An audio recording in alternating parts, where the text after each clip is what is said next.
All right. So welcome to everybody. This is my breakout session.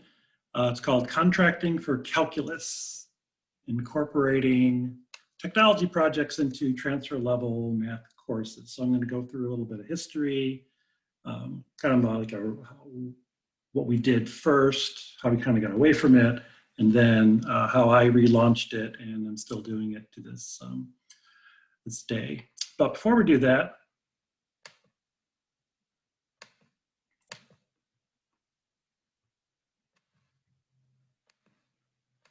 if you're missing Allerton, here are a couple pictures. Building, and I believe this is this Atlas Obscura, I believe. Yes, kind of like that. And then, of course, the gardens. It's always so nice to go to Allerton this time of year. Everything's kind of leafing out.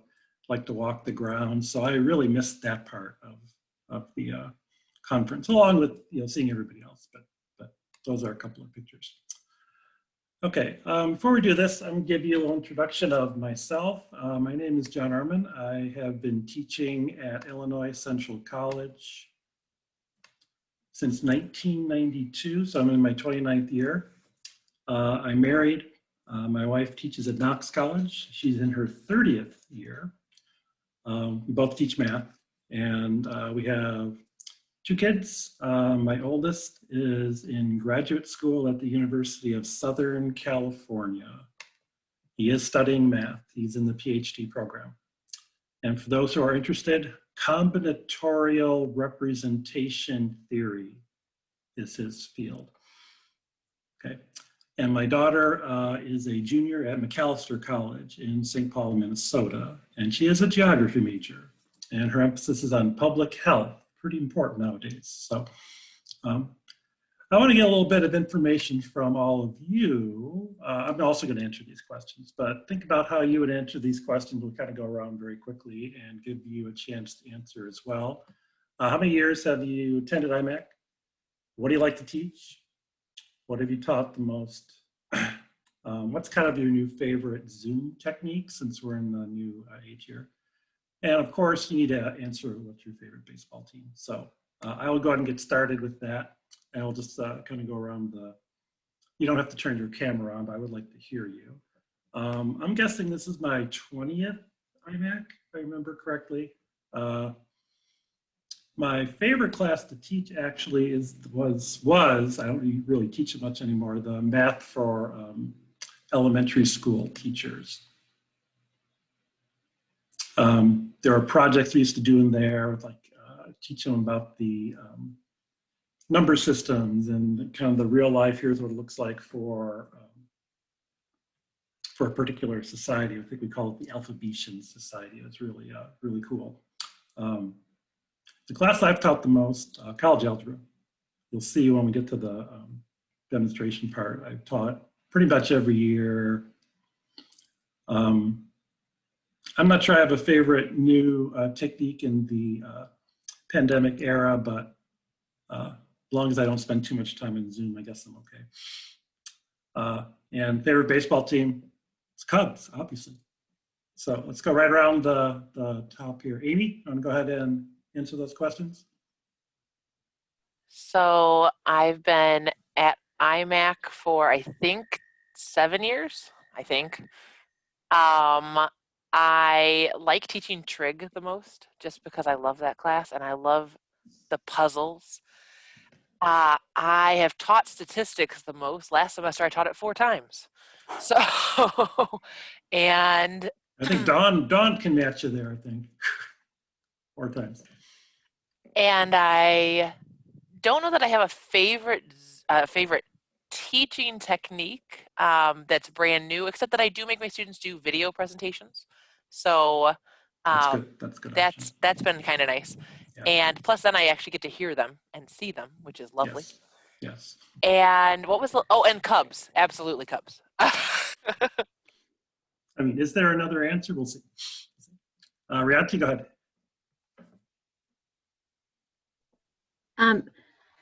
This is actually my first IMACC.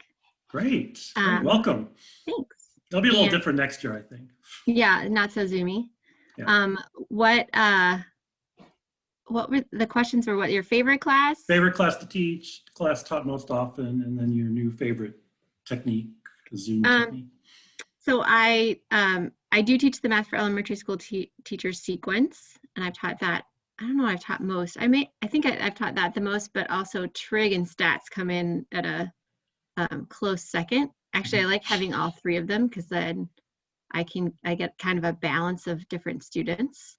And I'm with you, Amy. I like trig and I like the puzzles too, but I also like Math for Elementary School Teachers because of the wonder and the number theory, and it's There's such a time. variety of topics you do in there. I like doing the ancient number systems and then just kind of other base number systems.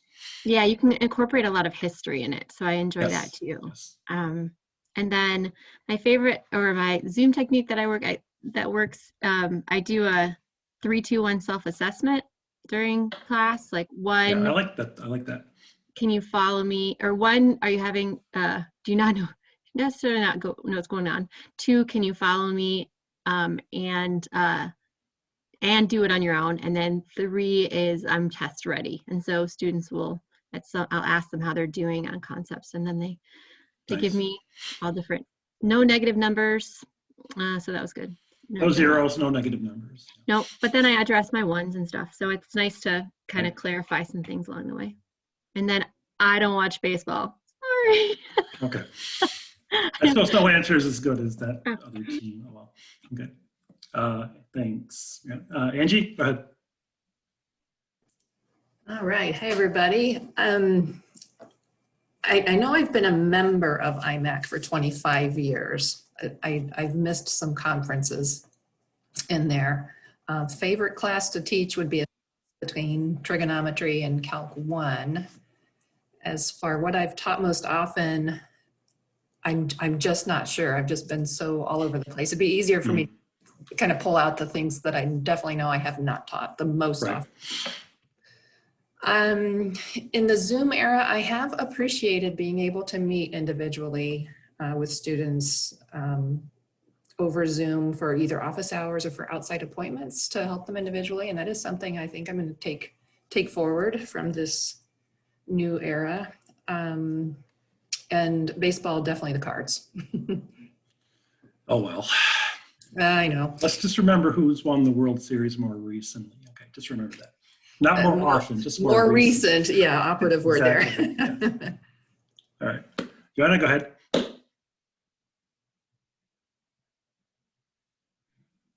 Me? Yes, you. I know you. I know you know me. Yes. So I've been at IMACC 5 or 6 years. My favorite class to teach, I think it's Calculus 3. I've taught College Algebra the most.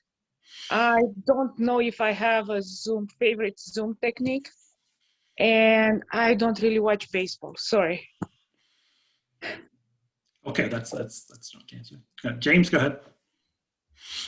Yes, I've been at IMACC, I think, for 5 years.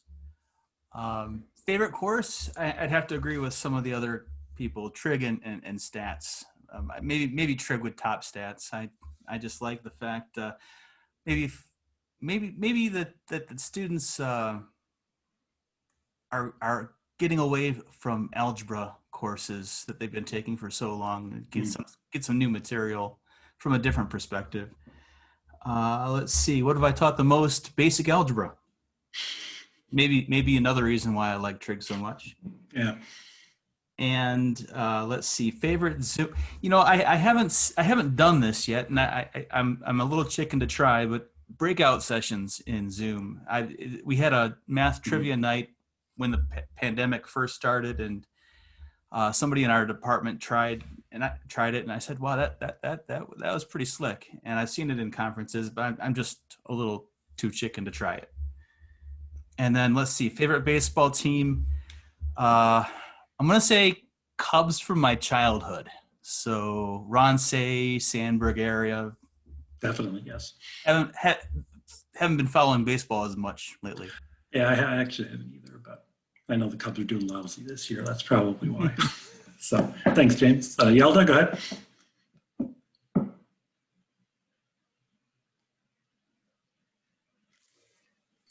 Okay, hello, can you hear me? I can hear you, yes. Yes, okay. Oh, sorry, I had a little bit of a difficulty there. That's fine, that's fine. I think it's my 5th or 6th year with IMACC, even though I have been around longer than that. I think with the course that I'm most excited in teaching is the staff with a lot of new data science improvements coming into it. I haven't taught that course, but I dabbled with it quite a bit, so that gets me really excited. Up to this semester, I think Calc was my more common course that I taught in various formats, but now Stat took over. In the Zoom, I like being able to actually do oral exams in Zoom that I wanted to do for years and years, and always have the contention of, did they say it this way or not? Now there's no contention. I record everything. Everything is like everything is discussed, and I get to have that fun discussion time that I want to do and explore. And no, I don't follow baseball. I apologize. Yeah, basketball, baseball. Sorry. No, Thank you. Thank you. Kyle, go ahead. Hi, everybody. I'm Kyle. I teach at Harper College. This is, I'm guessing here, but I think it's around my 9th year at IMACC, maybe 10th. My favorite class to teach is probably Calculus 2 at the moment. I probably taught stuff generally in the calculus sequence the most. That's where I spent a lot of my semesters. And in terms of baseball, I'm a fan of whatever is in the majority in terms of people in the room. So if most people in the room are Cubs fans, then I am a Cubs fan. Well, so far, so good. We'll see. We'll see. All right, thanks, Kyle. Chalice, is it Chalice? Chalice? It's Chalice. Chalice, yes. Go ahead, Chalice.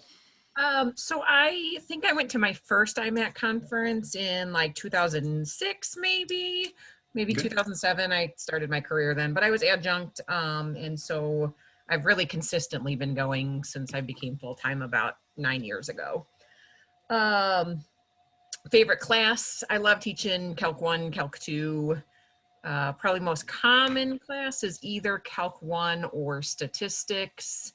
I really like teaching both of those. One, I just like the Calc 1 students a whole lot.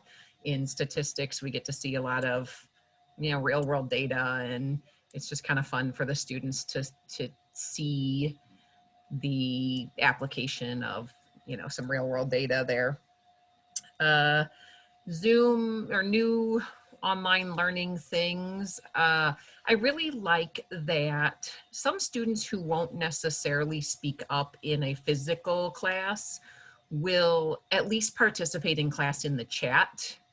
And so I really like that aspect. It's a nice feature. Yeah. And then of course the Cubs. That is the right answer. It has been a disappointing year. If there was a right answer, yes. Thanks, Chalice. Dawn, nice to see you, Dawn. Dawn and I work in the same building, but we haven't seen each other in over a year, right? There she is. Hi, Dawn. Hey. So let's see. I've been at ICC. This is wrapping up my 10th year, so this would be my 10th conference, except for the last one that didn't happen. So I've been to IMACC every year. As far as what I enjoy teaching the most, probably like our Math 110, like the liberal arts math requirement, just because I like that every unit is so different from the next one. So there's just a ton of variety. As far as what I've taught the most, the liberal arts math and the stats, I usually end up with 3 of one and 2 of the other, or, sometimes 4 and 1, it just depends.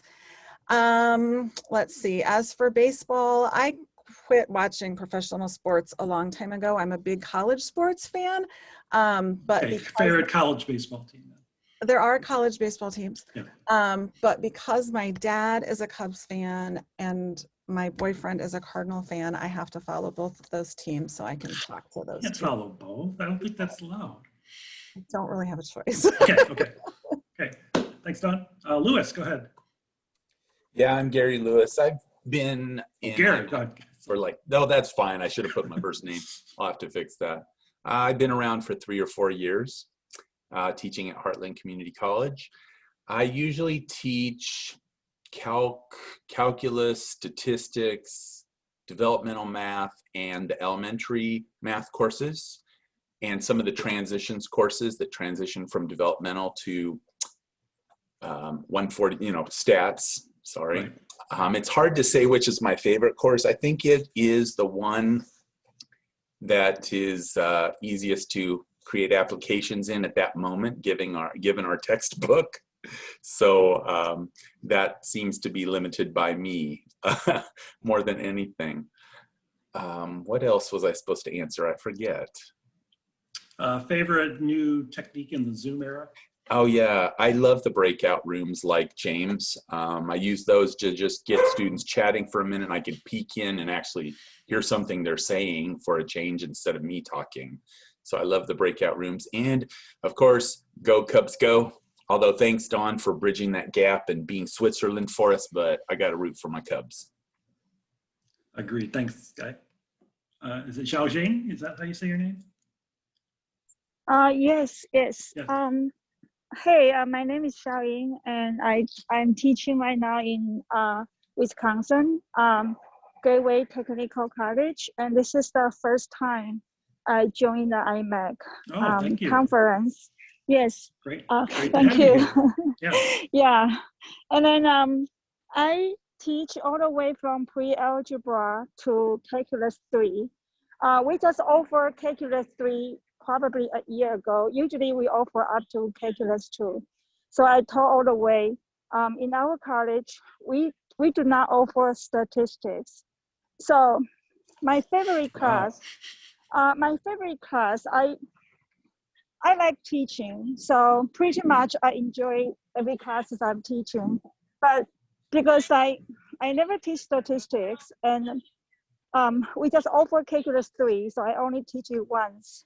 So I hope in the future I will have more chance to teach classes that I never teach before, or I can have more chance to teach it. So, because I calculus 3, I only teach it once. So if I teach one more time, I guess I can do better than the first time. Well, the first time is always so much fun. Yeah. Yeah, but overall I love teaching, so I think I enjoy every class. So I'm not a sports fan, but if I had to pick one, I grew up with basketball because in the hometown I grew up with, we have basketball games like every once in a while. But my son is a soccer game. My son plays soccer, so right now I kind of like watch soccer games more often. So that's it. Okay. Yeah, I don't know much about baseball. Thank you. That's my okay. experience here. Well, thanks everybody for sharing their information. So let's go ahead and actually do some presenting here. So I wanted to give you a little bit of history behind this idea of technology projects. As I said, I began teaching in the fall of 1992. It was about the time graphing calculators were being introduced. You might remember the good old TI, it wasn't the 84s yet, but I think it was the 81s. They were talking about using computer algebra systems like Maple and Mathematica were being introduced. And so me as a curious person was thinking, how can we use these more in a problem-solving context? So I got together with a few of our faculty members. Actually, when I started, there was one of our faculty was on sabbatical at U of I. He was learning about Mathematica. So he came back and wanted to really get going with this idea. So he joined up with 4 relatively new faculty with this alliance that we were going to incorporate this technology into the problem-solving process. Have that be part of the grade. Everybody would contribute problems. And the good news is it was supported by our chair. That doesn't always happen. You have this new idea, and then somebody up here says, I don't think we're going to do this. But our chair did support it, which was good. We were getting problems from various sources, different textbooks. I had been at an MAA conference 1 year earlier. I don't know if anyone is familiar with, it's called the Ithaca College materials. It was like almost like active calculus, got some ideas from there. And it was nice. There were 5 of us. It was myself, Chuck Wright was the elder faculty member. Some of you might know Pat Ward. He was hired a year after I was. And then Robin and Mary Beth were the other 2. And of those 5, there's 2 of us left. Pat's still there. The others have moved on to other places. So part of this new assessment, we were thinking, let's have meetings, presentations, not just with your own students, but with other students in these other classes. So everybody would be teaching a section of the calculus class. You would sign up for one of these technology projects, but whoever wrote the project would listen to the presentation. So not only your students, but students from these other classes. So it's almost like we had this huge class of calculus students. We met at the end of the term as a group to assign the grades. So we'll talk more about the grading later. So write-up and presentation was all part of the syllabus. And we called it contracting for calculus because it was kind of the idea, you know exactly what you need to do to get a particular grade. You had to do this and this, put those together, there's your grade. So we were doing that for the fall of 95. We continued it in the spring of 96. We stuck with Calculus 1. And then Pat and Robin and Mary Beth and I all presented a paper about our idea at the, I couldn't remember the official name, it was some type of technology conference that summer in Baltimore. And then the big one was the ICTCM conference in Reno that fall, the International Conference of Teaching of Collegiate Mathematics, if I remember the acronym correctly. So that was really, really cool to get out there and show our stuff. So we did this for about 3 years. And then I don't know exactly what happened, but some of us moved on to what we would refer to as reform calculus, if you're familiar with the Hughes Hallett material. In fact, Robin and I went to another conference out west to learn about that. I still did projects. I just didn't call them calculus technology projects. So I kind of graded them the usual way. After doing that for a few years, in response to students' reactions to the projects and then how they were performing on the projects, I decided, hey, let's revisit this idea of the technology projects. So this was actually fall of 2005. Unfortunately, oops, didn't mean to do that. Unfortunately, I did not have any takers to collaborate with me. So it was just me. I was teaching Calculus 2 that fall. So I started in Calculus 2 and I moved to WAD and then to 3. Got the new syllabus and the grading rubric, which we'll talk about when I show the examples. Doing them for the first time and then continuing to do them, I kind of made a little list of what I thought the benefits are of doing it this way. Students were able to collaborate. They could talk to each other about problem solving. They had, of course, turn in their own work and still do the presentation part. I had more contact with the students. Students had to present, as I said, at a conference. And the obvious, hopefully obvious, was the increase in their technology skills. They can use new and different technologies, so not just a graphing calculator, not just a computer algebra system. Their writing skills, I think, also improved because you had to write it up, just like a report. Communication skills improved. And the other thing I really liked is I never really told them how to do them. I just said, you know, solve this problem. There was a variety of different types of solutions. So I think those are all definitely benefits of doing this. Still working on some things. Not sure students are always turning in their own work, so, but even though when you do that presentation, you kind of talk about it, you get kind of an idea, do they really know it, do they don't, do they not know it?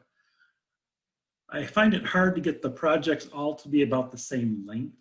So if you look at some of the examples, you might say, oh, some of these seem kind of lengthy and some of them are much shorter. I'm trying to get them all to be about the same length. This is a big one. misunderstandings about how projects are used to compute the grade. I'll show you the syllabus. I'll show you what they're supposed to do on the write-ups. Maybe you can tell me where the confusion is, because I think it's pretty clear. I just got a message today from a student saying, you mean I don't need to do 5 of these? I only need to do 3? It's like, yes. Did you read the syllabus? So because there's a 2-component part of the grade, the written work and then the projects, some of them are not doing enough projects to get the grade they want. And then this is always, you know, we're always at kind of a very high work stress level. Is this really worth the benefits to the students? That's kind of an open question for me. So I think it's worth it. Maybe as we go through more and more, it's going to be less worth it, but I think it is something that definitely benefits the students. All right, so here's what I'd like to do is kind of show you some of these technology projects. This is just kind of a timeline. So the Calculus 2, second semester I started in 2005. I started with doing 10 projects. We currently do 6. And these are the semesters I've actually taught Calc 2. Last 2 summers ago was the last time I taught Calc 2. Calc 1 started the next fall or spring, I can't remember. Also with 10 projects, I currently do 8 in there. And you can say I've taught Calculus 1 a few more times, currently teaching Calculus 1. And I didn't start teaching Calculus 3 until about 2016. So that was a little bit later. But this was the term we had to go switch online halfway through the term. So I'm going to show you some examples of some of these projects from Calculus. I'll give you kind of the old and the new, and then show you some examples of student work. So I have this in order, so let's hope it works.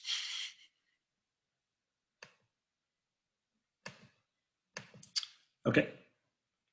So you're going to let me know if you can't see something or hear something. I'm sure you'll speak up, right? This is a part of the Calculus 1 syllabus. So here's what it says. These are the percentages for each of the components. Here's what you need to do to get an A. You have to do 90% or better and complete 4 technology projects. Now 80% or better, 3, 70% or better for the 2. So this is the calculus class that has the 8. So their breakdowns are 4, 3, 2, and 1. So they have to do 1 to get at least a D, along with that the percentage on the written components. So that's what it looks like in the syllabus. At the end of the syllabus, there is an explanation of how to write them up. So real world applications, good buzzwords here, inside creativity. Technology is the key here, trying to use technology in the solution process. One of the things we were trying to do in the beginning was to get them to use new technologies. So it was the graphing calculator, it was Mathematica was kind of new at that time. Now it's more graphing calculators are old technology. Computer algebra systems, the ones you have to pay for, that's old technology. So now we got things like Desmos, we got GeoGebra, other examples of students that have found apps online that'll do things. So that's one of the benefits of now doing this is I learn about new technologies. If students show me something, you can do an Excel spreadsheet, things like that. So here is what they need to do when they think they have a solution. They write it out, show all the details, charts, graphs, all there. This is, you can see this is a current syllabus. They have to save it as a PDF or Word. And then this is what will happen when they turn it in. If everything looks good, no revisions are necessary, I put a P at the top. I say you have passed this project, nothing else needs to be done, put 1 in the pass column. Usually what happens is result number 2. The revise, if I want them to change something, if they didn't include a graph or an explanation, or maybe the ordering was a little off, I'd ask them to revise it. So they revise it, they send it back to me, I take a look at it, and we have this back and forth until essentially I'm happy with it. And that was one of the things I wanted to do when I went back to these projects is sometimes when you're grading projects, you know, it's a certain number of points per part, and then they get their score, everything is fine. This is more of a, you can kind of think of the first one as a, not a rough draft, but the draft they think looks good. And if something doesn't look good, they get a chance to revise it. So there are no numbers here. It's just you turn it in, it looks good, I give them a pass. If it doesn't look good, I tell them what they need to change. And then unfortunately, I had to add this third category because there were some students who decided, oh, this is just like a homework problem. He'll let us rewrite them. So they scribbled something down without, you know, a whole lot of knowledge of what's going on with the problem. In this category right here, they are not allowed to revise them. So I call it N, not accepted. And I tell them that, and I tell them why. And it's not going to, unless it's the last one, it's not going to be a huge problem. They can just try another one. And then I try to help them feel better by saying, don't expect your work to be accepted the first time. So in calculus, I give them 8 problems overall.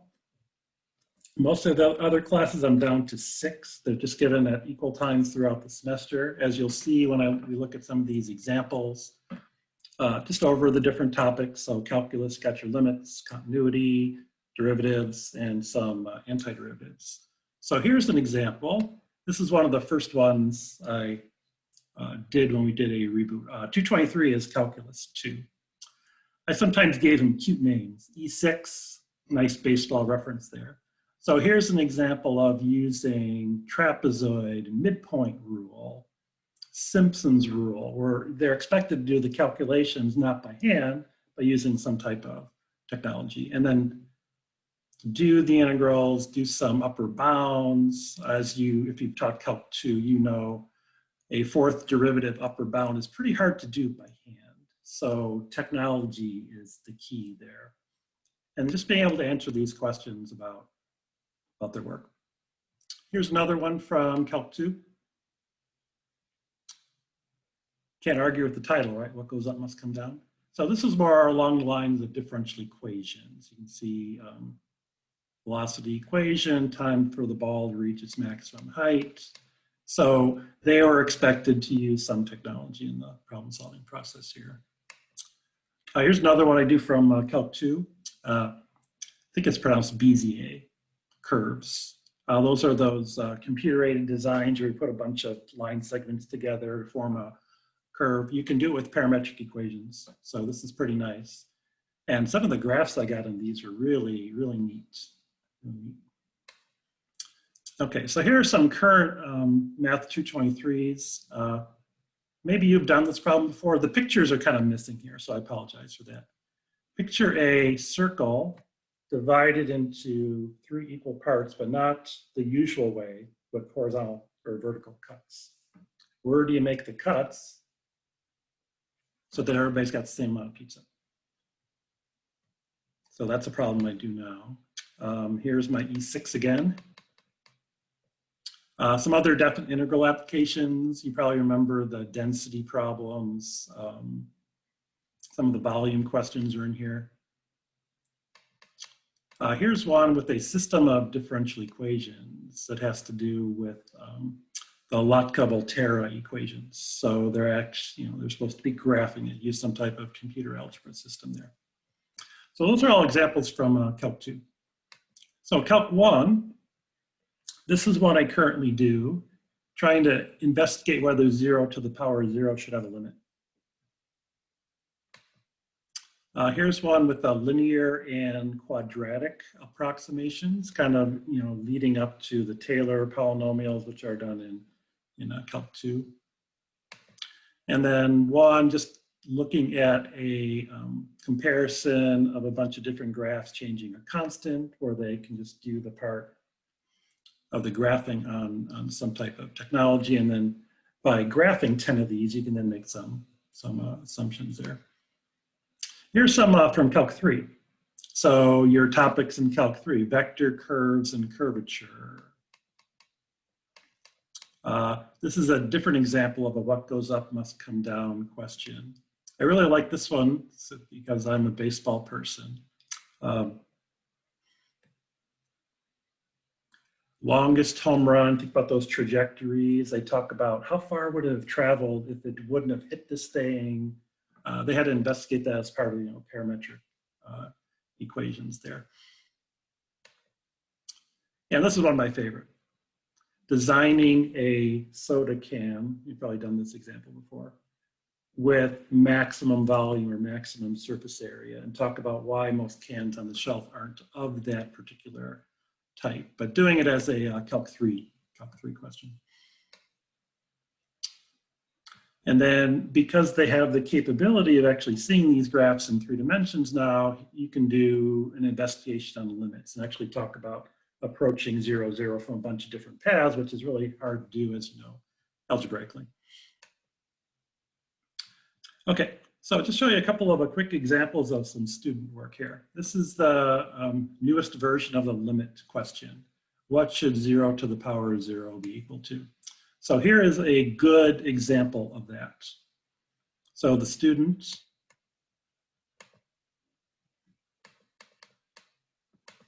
did their numerical data. They did their graph, and they said, hey, those two numbers are the same. They really zoomed in on the graph here, so that's really nice.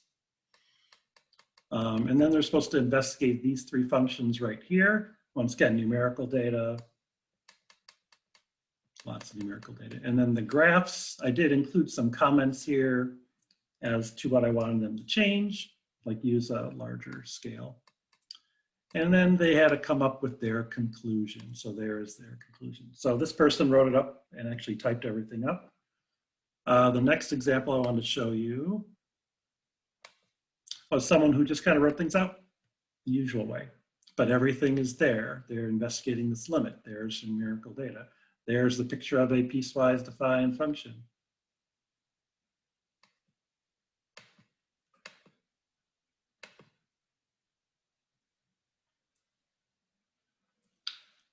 Okay, so I'll get to that when we get to the end. So thanks for asking the question there. So just showing you a couple different types of problems that the students, or not problems, but the types of work they turn in. So they could type it, they could write it.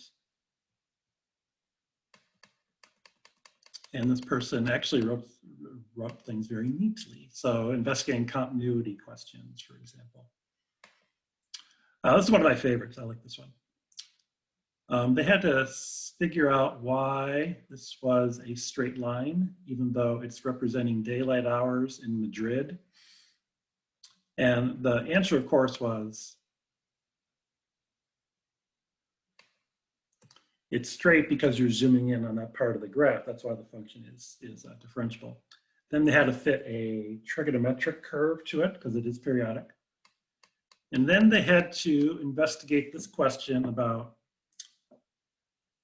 how many hours of daylight you get on June 21st, which is the summer solstice. So if you look at everywhere else in the world, it kind of goes up to a particular point. But when you're in the Arctic Circle, it's flat, it's 24. So this function they had to work with and get that output and then decide where the function was differentiable or not. So these are not ones that are easy to graph by hand. So here is a student who had to do a rewrite. And I wrote on there, you know, what kinds of things I wanted them to change. And this is, my writing is not very good, but I was able to write on my tablet. So they were able to make the changes, and you can see the difference between the R and the P there. And one of the nice things about doing it this way is they can submit them, upload them, and then I can write on them and send them back to the student, and they're able to get them changed pretty easily.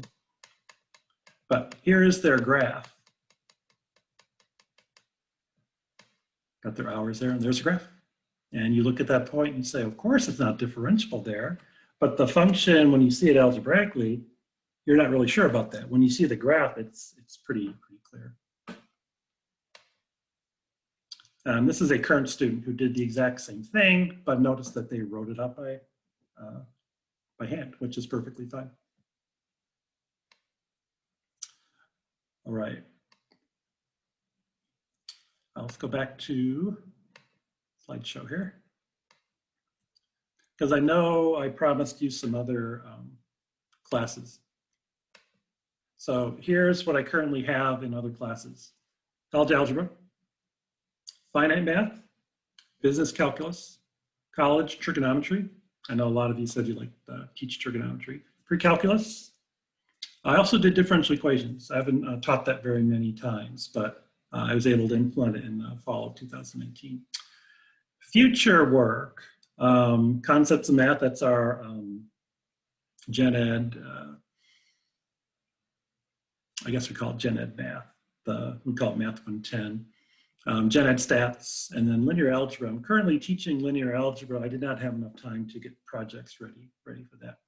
I will say that even though I don't call them technology projects, I'm teaching a section of concepts of math right now. I know people are talking about how they like the different units. And each unit I have right now as a project related to it. So I don't call them technology projects in there, I just call them projects, but that's a projects-based class. So I'm not sure I'm going to turn those into technology projects, but I do have a whole set of projects for all the different units that we teach. So we do linear and exponential growth, finance math, graph theory, probability. So those are some of the units we talk about in there. So I want to show you a couple of things from College Algebra here.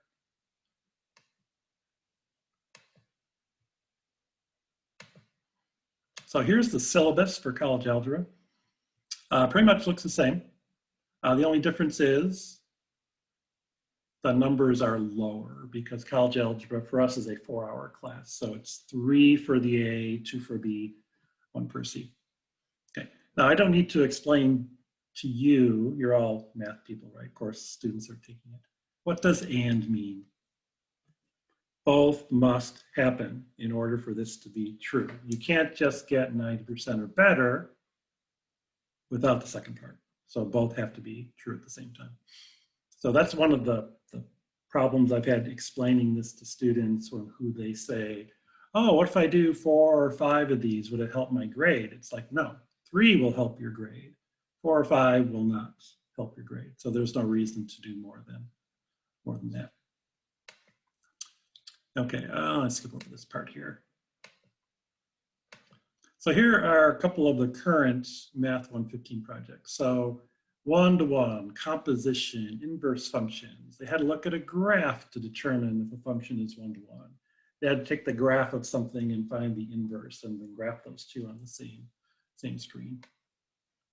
Here's one with linear function models. A lot of the college algebra examples could probably be used in stats as well. This is just essentially a line fitting the data. And you can see this is relevant data. CO2 levels going up. You've probably seen this example before. Temperature and chirps per minute for crickets. Good biological example there. So they pretty much have to use the regression feature on their calculator or whatever technology they're using, and then fit a line to it. So this student used Excel. These are Excel graphs, and they look really good. They look really good. I just had her change one thing here because she wrote, I don't know how she got that year, but she went ahead and changed it, and I got a P at the top because she actually changed it to the right number. So there's an example of how Excel is used. I'll also do one with quadratic functions. So fitting a quadratic function to data that goes up and then goes back down. This student here, he's one of my current students. He's very detailed. I mean, look at this work here. It's not just that. He's got the graphs. There's the linear function. There's the cubic function. There's the regression equation. So it's all there as part of what he turned in. And then I asked him some questions about the graphs. This was like a 20-page representation here, but you can kind of see it all there. So just giving the students the variety in the problem solving process. Some are good, some are not as good. This is one I do later in the term. This is one with systems of equations and matrices. The student kind of pasted in some pictures of his calculator. So, hey, I can see an intersection point here, looking good. Setting it up as a matrix. What does the RREF of the matrix look like? So you can see all that that he did there. I did have him change this because he unfortunately didn't have the right equation for the second part. But when he changed it, there it is. This is the changed version, and these are now the correct answers. And then doing with exponential function models, this is one where you have the number of monthly active Facebook users going up. And then you have the opposite of that. What happens to your car when you drive it off the lot? It goes down. So they have to fit a model to both of those situations right there.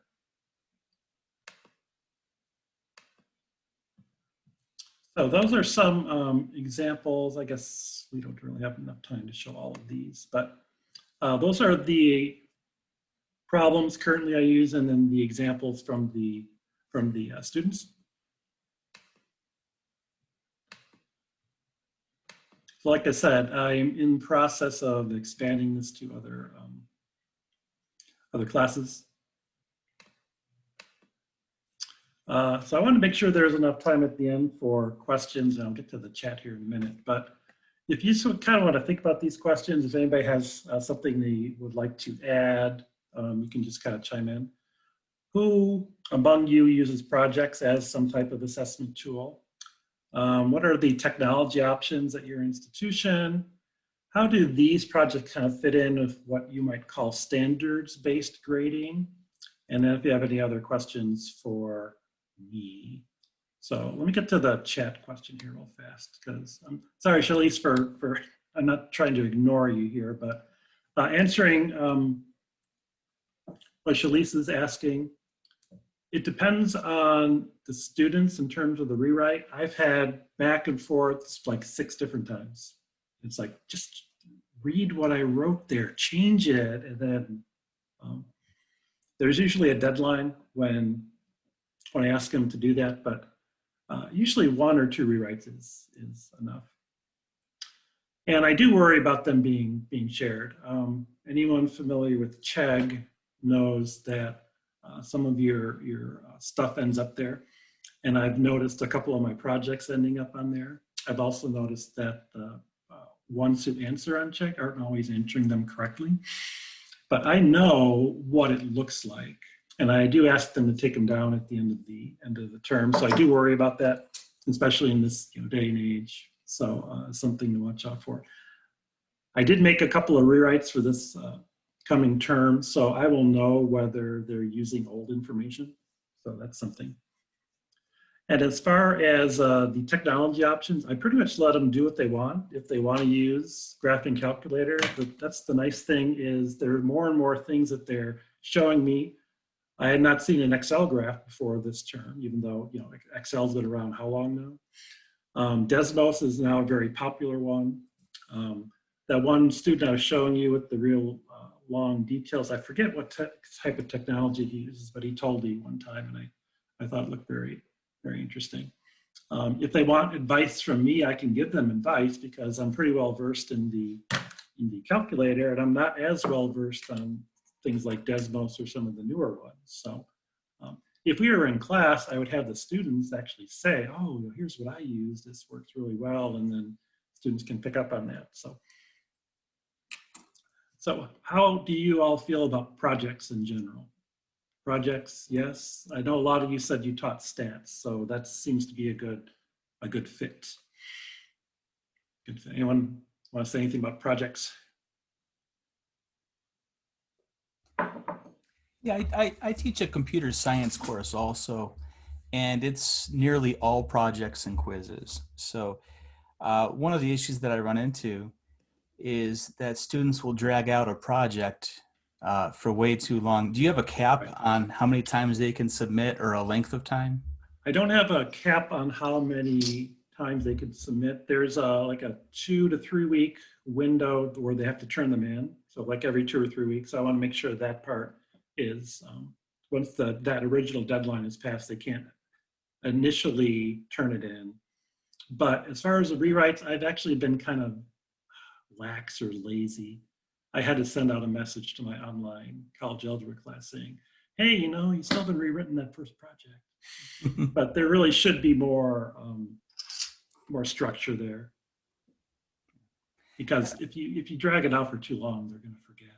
Yeah. And they don't read their email anyway, right? So. Right. I have another question. Go ahead, James. Do you often have students that have a I don't know how to say this, paper grade of, without the projects, a high grade, but they're reluctant to turn in enough quizzes to get the actual grade that they think they're earning? That's that whole, going back to what it says on the syllabus, where it says you have to get 90% or better and an A. I quizzed them on the first day about, well, maybe the second day, about reading the syllabus. And I said, okay, you got a 95%, you've done one project, what's your grade? Half of them say A, half of them say C. And, to me, it's like, why are you saying A? 90% or better and this number of technology projects, you fit this category, 70% or better and 1. So there is some confusion there. And I've had to send out messages this term as well, kind of explaining, not the necessarily that, but the number that you're doing, trying to tell them this is another part of your grade. It's not extra credit. You don't do these for extra credit. You do these as getting a part of your grade. You're contracting and saying, I want to get an A, so I'm going to do this and this. Thank you. And that's one of the things I'm still working on, because you as math people, you understand the word and. They're supposed to understand the word and, but I sometimes think they throw in the word or instead of and. Don, have you considered putting it in a table? And so say that they have to do one in this column and that column, so they can see it more visually? That might work better, the visual learners. I might try that. Okay. Anybody got any new technologies that have been kind of, that you've seen from your students or at your institutions? Like I said, Desmos has just kind of taken off for a lot of my students. I know we started doing it a little bit more last fall, I think it was, or at least for me. I had not seen it a whole lot before. Mostly probably because it's free. Got it like that. Mathematica costs money. Maple costs money. I'm all for free apps. I don't think I've paid for anything on my phone. We're considering starting a data science program. So nice. This sounds like it would be up that alley. And so the free software and tools that be available there are R, and then for plotting and for working. Yeah, R. That's funny. Yeah, that's funny. And then Tableau for data visualization, and also Python. Those would probably be the most common. Okay, those sound good. I know we've talked about Desmos and GeoGebra are the two that we've at ICC have talked about amongst the faculty members. I don't have a lot of experience with GeoGebra though.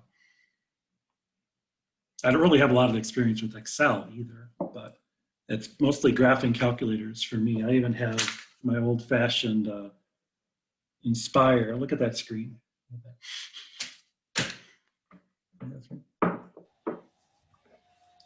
Any other questions for me? Anything else? I did want to just kind of show you this last slide. If anybody wants any more, I can send you a whole bunch of projects if you want. I got, as you saw, all those classes. I have projects available for them. Just send me a message. That's my email. And thanks a lot for coming. I had a good time sharing some information with you.